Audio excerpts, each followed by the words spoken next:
पाऊस होतो या पार्श्वभूमीवर हवामान खात्याकडून रेड अलर्ट देखील देण्यात आलाय, तर 15 आणि 16 तारखेला ऑरेंज अलर्ट हा जाहीर करण्यात आलाय। दरम्यान या काळात जिल्ह्यातील नागरिकांनी योग्य ती काळजी घ्यावी असं आवाहन जिल्हा प्रशासनाकडून केलं जात आहे। सकाळपासूनच मुसळधार असा पाऊस कोसळतोय। आज हवामान खात्याने रेड अलर्ट दिलेला पाहायला मिळतोय।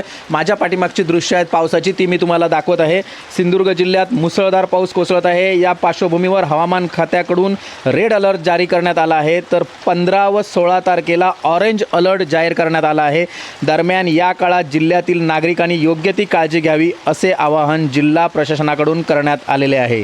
सिंधुदुर्ग जिल्ह्यातील आपत्ती यंत्रणा याकडे लक्ष ठेवून आहे, तसेच पोलीस प्रशासन सुद्धा कोणतीही जीवितहानी होऊ नये याकडे मात्र लक्ष ठेवून आहेत। याबाबतची माहिती जिल्हा प्रशासनाच्या माध्यमातून देण्यात आलेली आहे। सकाळपासूनच असा हा मुसळधार पाऊस सुरू झालेला आहे। हवामान खात्याने मात्र सांगितलं होतं की गेले 2 दिवस मात्र मुसळधार पाऊस पडण्याची शक्यता वर्तविण्यात आली होती आणि आजच सकाळपासून हा मुसळधार असा पाऊस कोसळत आहे। मात्र असाच जर पाऊस हा सुरू राहिला तर मात्र जनजीवन विस्कळीत होईल। गुरुप्रसाद दळवी, NDTV मराठी, सिंधुदुर्ग।